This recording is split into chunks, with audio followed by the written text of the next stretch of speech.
Hey guys, what's up? It's Heather LaBoss here. Welcome back to my art channel. Today I'm going to be doing a video for you guys that I've been wanting to do for a very long time. A long time ago, okay, probably a few years back, I made a video on how I organize my art supplies.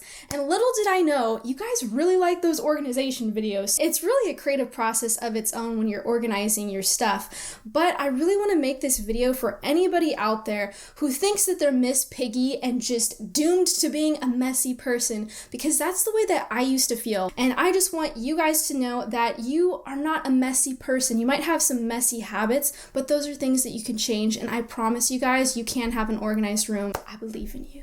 So without further ado, let me show you guys how I am organizing my stuff now. This is my bed, clearly, and underneath my bed is where I keep all of my art supplies now.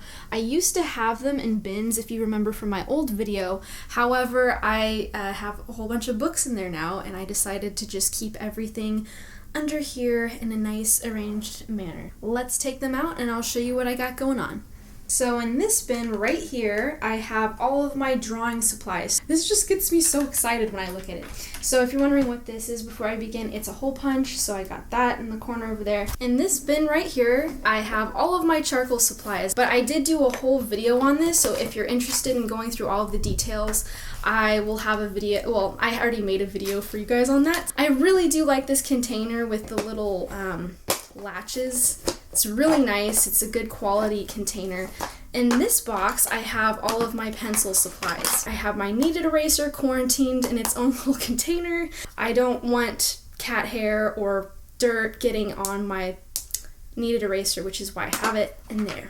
And then I do have a little sharpener, which I think is really important to have if you're carrying a whole bunch of stuff and you want to go to Starbucks and do a little drawing in your sketchbook. It's important to have that little sharpener around, or else, you know, you're going to be very sad. Moving on to the next one over here. In this pencil box, I have my Prismacolor pencils, and I love these things so much. I keep all of my rainbow colors, that I like to call them, in one. And then the other one, I keep my black, beige, white, all that fun stuff. Down here, I have all of my little pastel pencils. My goodness, the Prismacolor and the Generals, they're just in love.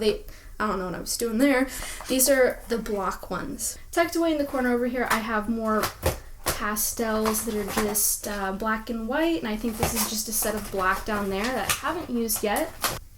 And then I do have some oil pastels that I just tuck away over here. This is just a brush to get rid of eraser carcasses. And I have a little ruler back here and some sham cloths. Now it's time to get to the next one, and in this one I have all of my paint supplies. So let's take a look. Just gonna give you a quick overview really quickly. So this is where I just keep all of my tubes of acrylic that are a little bit larger. I used to have a whole bunch of color-coordinated, beautifully color-coordinated craft paints, but a lot of them were dried out, and a lot of you guys were mourning the loss of all of my poorly taken care of paint lids. And this one's clean. Are you happy? But enough of those, let's go on to the next thing. So I have all of my little tiny acrylic tubes that I happen to use the most when I've been working on stuff. Have them all over to the side right here. Then over here I just have my ink collection. I love working with ink so much. Here I just have my gouache paints, and I love these as well. Can't you tell I just love all art supplies? But just have those over here. And if you haven't used gouache, I think you would really like it if you want something a little bit more pigmented than watercolor. And over here I have my watercolor set, and I got lazy one time and decided to use the back of this as a palette, because why not? I do happen to have oil paints, but they're out right now and I'm using them, so I have those out. But I usually just put the container that I have for my oils on top of this, and it fits somehow. Then I have just some gel medium, some oil stuff, and my little nibs.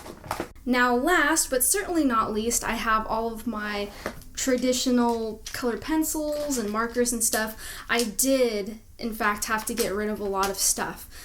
Well, I didn't really technically get rid of it, I just don't have it in my room anymore. If you guys remember from my last video, I used to have such an incredible just amount of markers because I just kept a lot of them over the years, and they were still good too. They weren't all just dried up and stuff, but I just couldn't, you know, use a whole container where I had it all color coordinated like I used to, even though it was really pretty. But this is where I keep all my marker stuff now.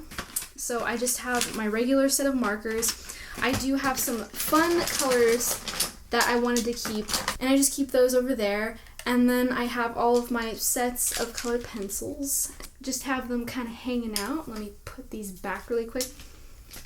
How did you fall out, huh? And in this bin over here, I have all of my Sharpies and some Prismacolor markers, which I never really got into markers, sadly. These were expensive, and I feel bad because I never really used them very much, but I do still have them just in case I want to get back into it someday. And then over here, I have my watercolor pencil set. I have some glue just in the corner.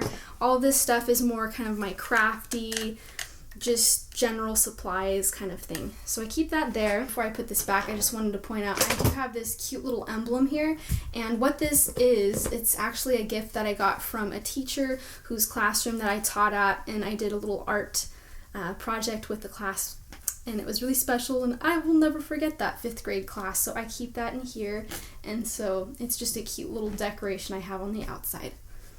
And that is that, guys. There you guys go. I really hope that you enjoyed this video, and I really can't state this enough. I know that there's somebody out there watching this video that thinks that they can't be an organized person. I'm telling you right now, you can be organized. It's possible. You can get everything in order, and it's not a matter of always having everything perfect. It's more about everything has a home and it has a place to be put. So when things do get out of order, which that happens all of the time, you have a place for it.